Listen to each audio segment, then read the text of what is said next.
Good morning, Commissioner Bookland. Good morning, Janelle. We got you. Good.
Okay, everyone, it's 8 o'clock. I'll call the meeting to order.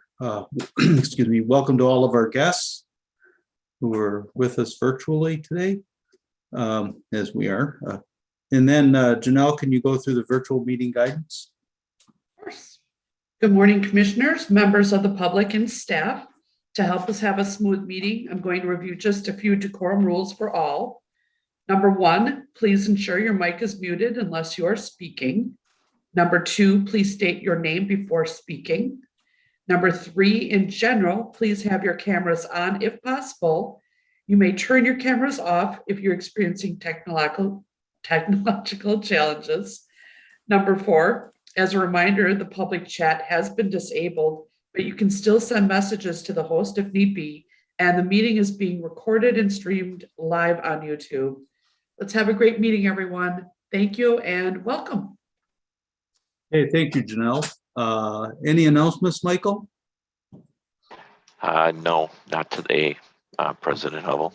Okay, thank you. And then you're going to do the proclamation honoring Dick Hockett for his years of service. I am. I'm very pleased to do this and to offer on behalf of the district gratitude to Dick for his years of service to the district. Dick Hockett has served for 27 years, joining the district in 1994, and he is retiring on February 2nd. Will be his last day. He began in the building and grounds crew and progressed to ending his career as a senior journeyman mechanic, focusing on being our lubrication mechanic, which for an operation like ours, lubrication, of course, is critical for the longevity and reliability of our equipment. And there are times where I see him working in the clarifier and lubricating bearings and other things, and it's below zero, and he's out there with bare hands and getting the job done. And so it's a tough job and very intricate, and we've really depended on Dick to keep our equipment running smoothly for all of those years. He's also made countless mechanical contributions to the district, and he started the lubrication program and oversaw its development to what it is today. And he's also served on numerous district committees and the safety committee, the wellness committee. When we'd plan a holiday event, he would be on that committee and was always there to serve and offer his ideas, which created a just a really good culture here at the district. He really has served to protect the public health and environment with his dedication. And I don't know, when you it's really how I was trying to describe Dick, and I guess the way I would say it is that you can't help but feel really good after talking to him. He just has one of those positive attitudes always about his job and everything else. And so it was always great connecting with him during the day when he was on his route. I'd like to, on behalf of the district, offer sincere gratitude to Dick for his retirement and wish him the best for the future and what it will bring him, both professionally and personally. Okay, thank you, Michael. Well, Dick, on behalf of the commission, congratulations and thank you for all your years of service, and particularly the work with, as Michael mentioned, getting the lubrication program. I'm sure that was, as Michael said, an important part of the operation. Equipment fails when it's not properly lubricated and causes all sorts of problems. Yeah. Okay, well, thank you very much. We'll move on to the consent calendar, where we have the cash statement operating fund, the minutes of the 13th of January, the approval expedited boundary annexation, Kellerman Properties, Pleasant Springs Sanitary District, the review and approval of some sanitary sewer extensions, and I forgot to check that one. There's several down there. And then, let's see, accept work and close out project 9 Springs Treatment Plant Headworks flow, and then adoption interim financing resolutions are all under the consent calendar. Do we have any questions before moving on to get a motion to act? Okay, don't see anyone. So do we have a motion to approve the consent calendar? Wilson, I'll move approval of the consent calendar items as presented. Okay, motion by Commissioner Wilson, second by, This is I'll second Commissioner, it. Commissioner Beth. Bookland. okay, second by Commissioner Bookland. So motion by Commissioner Wilson, second by Commissioner Bookland to approve the consent calendar. All those in favor say aye. Aye. Aye. Aye. And any opposed? Okay, none, motion carries.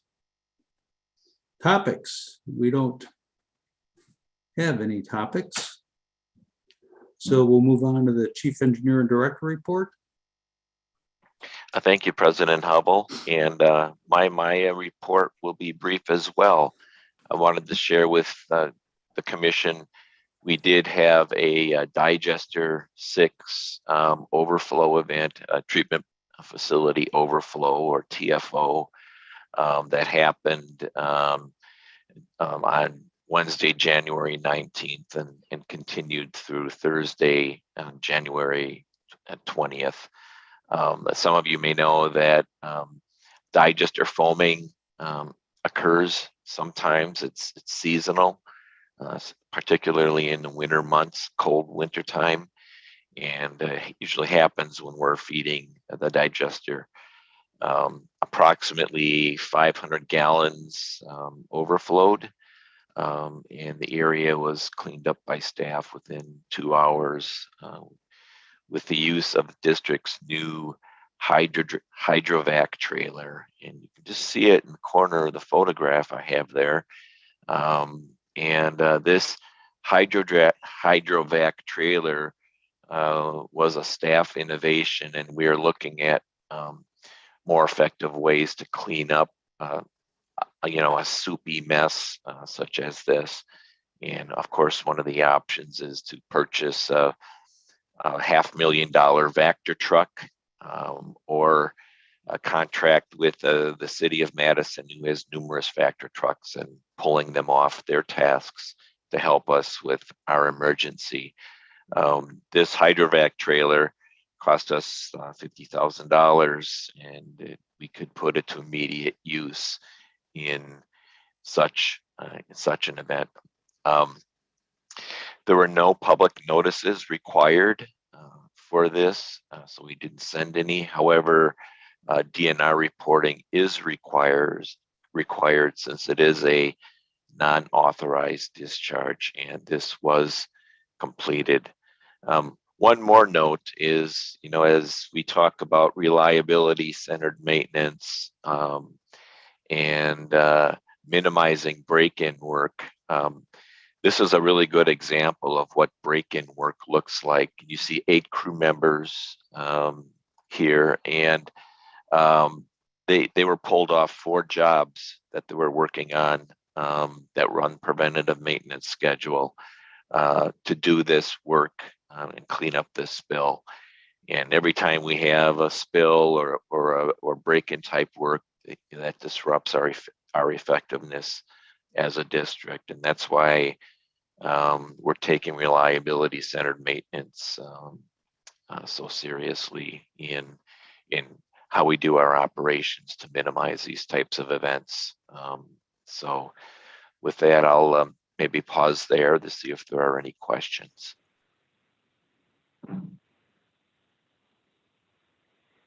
Quick question, Tom, if I could.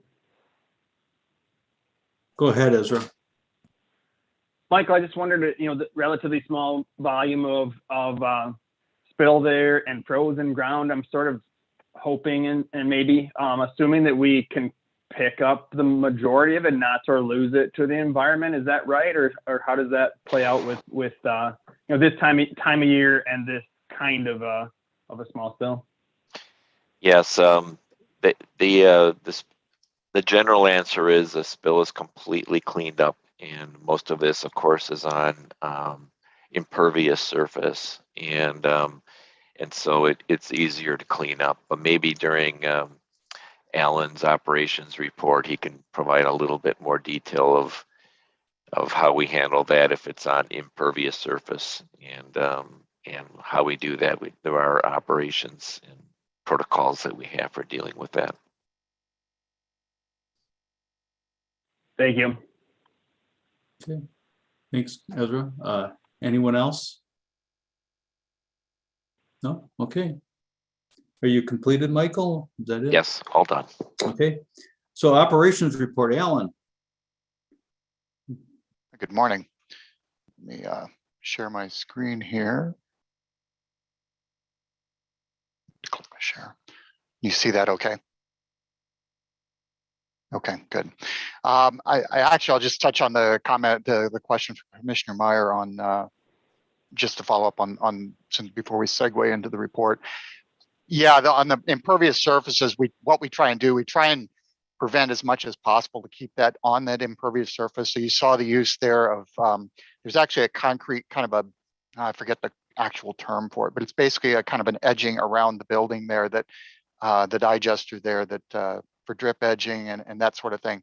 And it mostly followed that around, but you saw it kind of pooled down there. So you could maybe see there we were making use of sandbags there to kind of contain that in the more impervious areas. We would do that whether it's frozen or not frozen. The fact that the ground is frozen maybe made that a little easier. And we had, what wasn't shown in the picture is we had sandbags up on the digester previously. This kind of came in 2 waves. And so the first one, we kind of had it held back on top of completely impervious surfaces where it hadn't actually left the structure itself. So, that would be the ideal where we could just make that cleanup off of there. And yeah, you need to report it because it's more than a thimbleful, and it's not authorized to go out there. But it's a lot, as you're getting at, I think, Commissioner Meyer, that it's a lot different thing to say that this spilled out onto unfrozen soil versus we had it contain on an impervious surface and completely cleaned it up. So I don't know if that answers your question or. That helps. Yeah, no, thanks, Alan. Sure. Okay.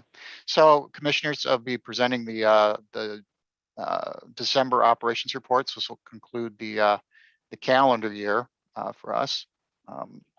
Switch to that. These are performance metrics as far as our WPDES permit.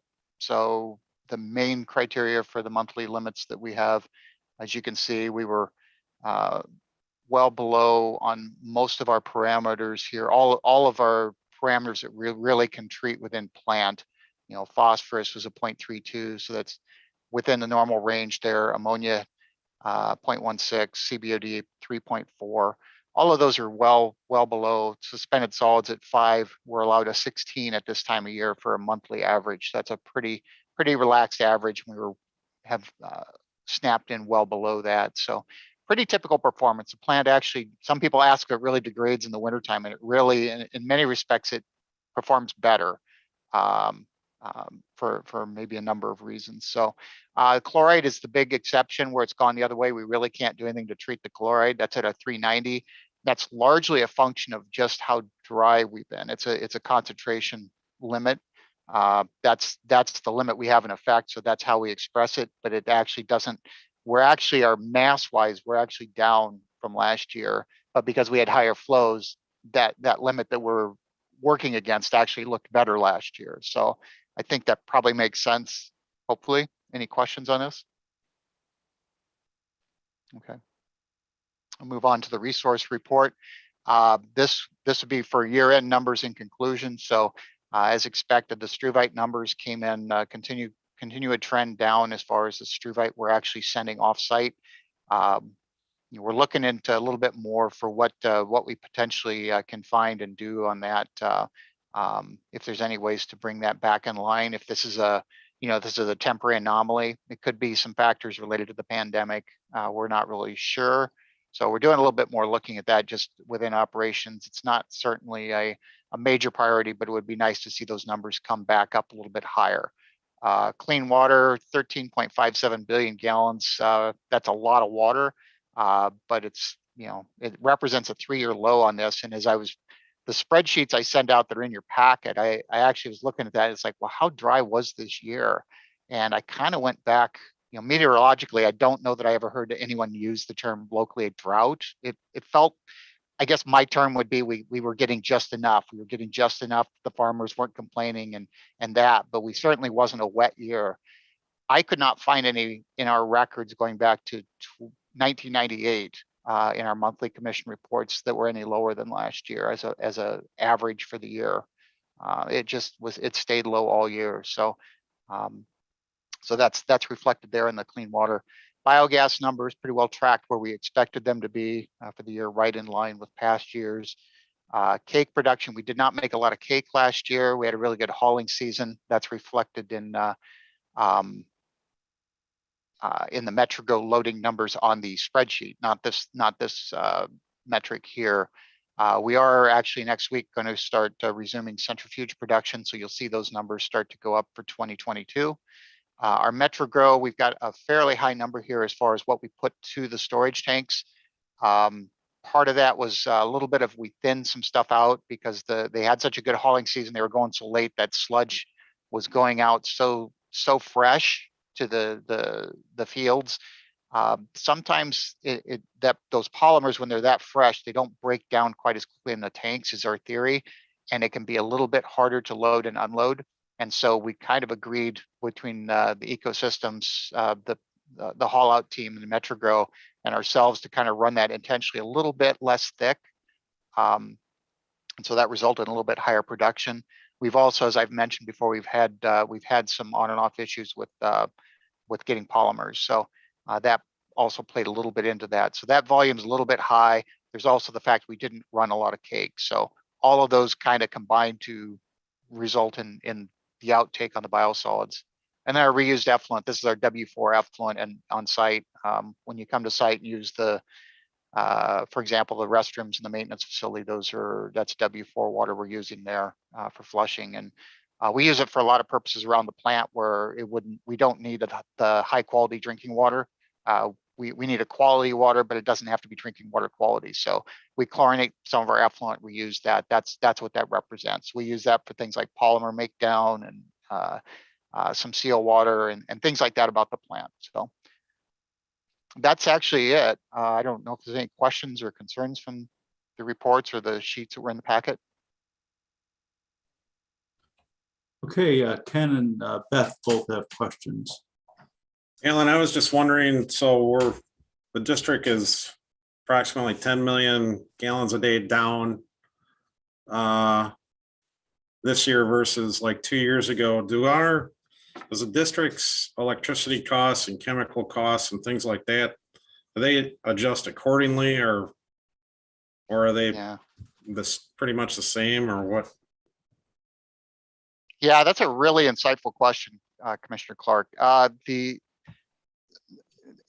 answer, it kind of depends a little bit. There is some, obviously the things like pumping the water and things like that are dependent on the volume coming through. Those we do see savings on for, not just the electricity, but things like chemicals and use like that. But there's a lot of costs there where it's just going to cost a certain fixed amount. So I use the example of our effluent pumping. We're clearly going to save if we're not pumping as much away. But running the aeration tanks, you might cut a little bit off the return activated sludge pumps, for example, or the aeration, but you're still running large equipment. You're really not taking processes offline. So in that, it doesn't make as big an impact as you might think.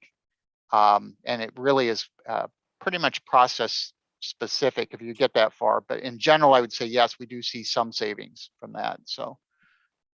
Okay, thank you, Alan. You bet. Okay, Beth? This is kind of an unrelated question, but I was just wondering, are you aware of anybody who is doing COVID virus testing in the influent? Basically, if you are, what are they finding? And then is anybody looking at the effluent as well to look at the efficacy of the treatment plan, with the virus? That's a good question, Commissioner Bookland. As far as influent, yes, there are places that are doing sampling on influent. We have been participating in some of those with, I believe, State Lab of Hygiene. I don't want to put anybody else specifically on the spot, but Marty Griffin has been very involved with that. I don't know if it's just one study at the time or if we've got multiple still going. At one time, we had at least 3 entities that I'm aware of that were getting samples from Nine Springs. There's also actually a pretty good dashboard, and I don't know if that could be shared, after the meeting or something. It's publicly available. It was actually really cool that you could actually shows the levels for the treatment plants in Wisconsin, how they're trending up and down.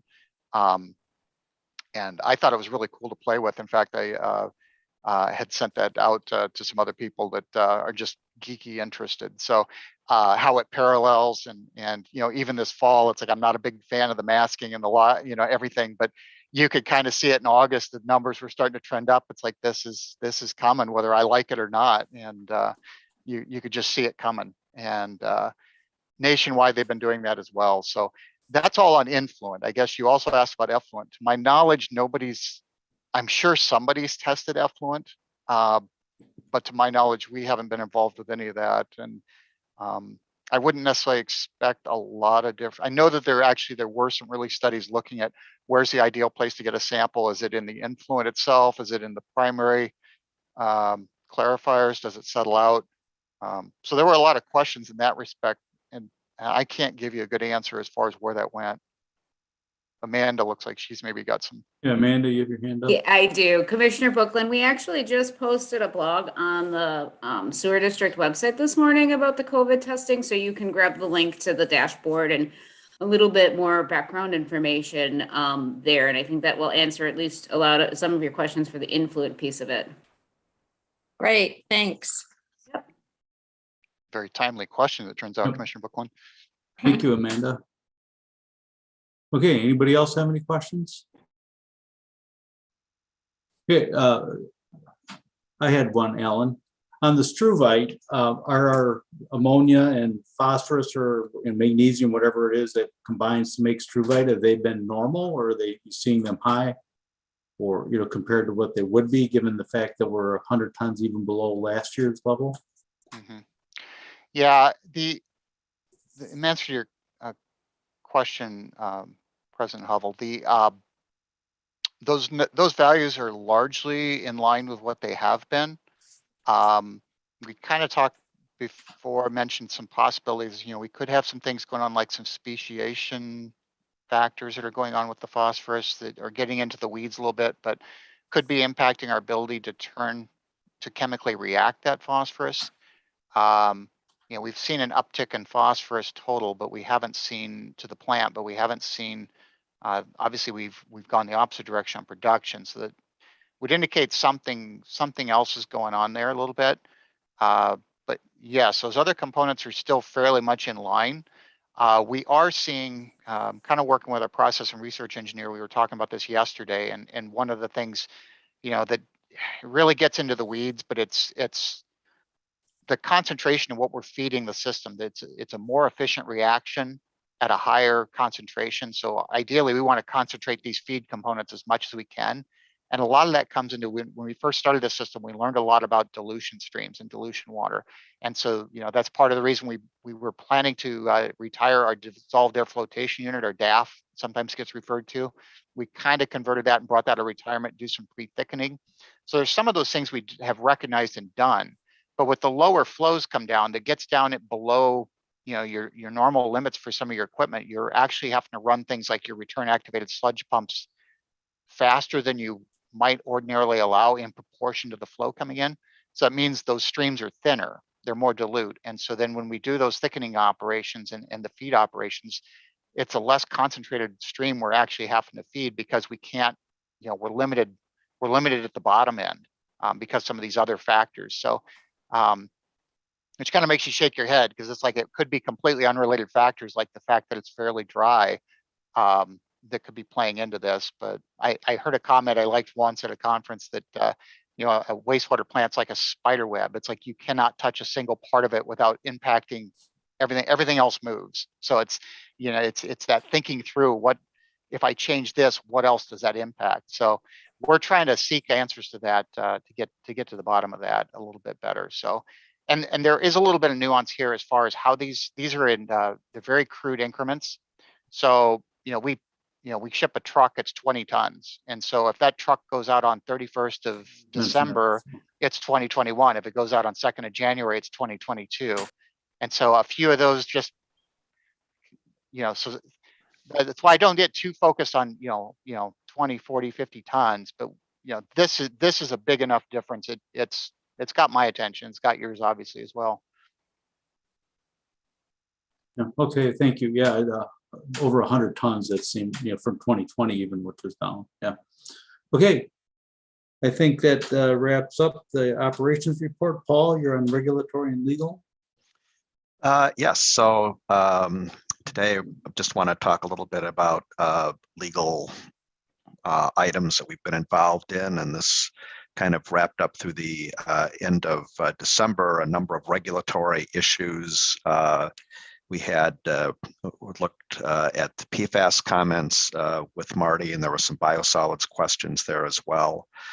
Some issues on trading, and as we're getting ready for the Badger Mill Creek discussion, some issues that we were involved in with that. And we continue to do some research on the ability to regulate sewer laterals, and we hope to have that information available shortly so that it can be part of the I&I work that the district is doing. On the contract side of things, we continue to work on our standard contract forms, but also spent some time on the asset management contract to make sure that that was in good shape. Fortunately, no real HR issues, and then just some general issues associated with year-end, but also some open records requests that we were involved in relating to bidding and some other matters. So that was kind of how the year ended. At the beginning of this month, I should note too that Michael and I had a chance to get together and look back over the year, and I'm pleased to say that from a legal services standpoint, we were basically on budget, that we're not looking at any kind of rate or retainer change for next year. And I thought one of the things that Michael and I talked about is kind of a review of our legal team, which things continue to evolve on The regulatory side, other than myself, of course, Vanessa Wishart, who has been at, I think, several commission meetings, continues to take an active role. She's very involved in our municipal environmental group and monitors all the PFAS and all the DNR issues. And then Jane Landretti, who joined us this summer with her background both as an attorney with DNR and DADCAP, is able to provide us some additional information on the regulatory side.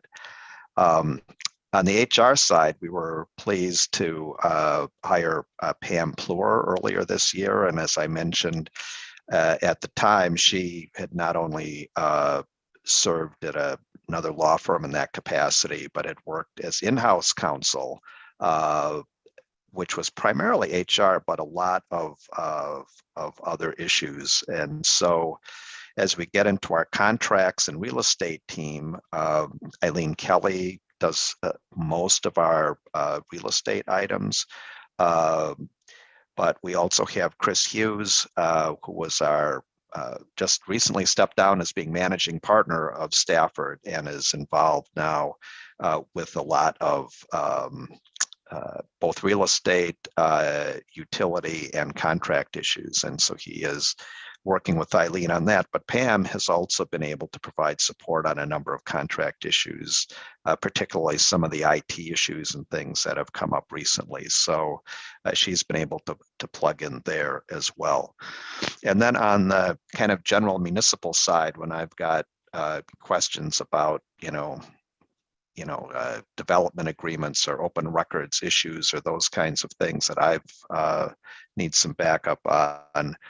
Rick Manthey, who's a senior associate who would work with the Towns Association for many years, is working with us. But Chris Hughes is also, Chris represents a number of outlying communities in rural Dane County and provides some backup for us on that.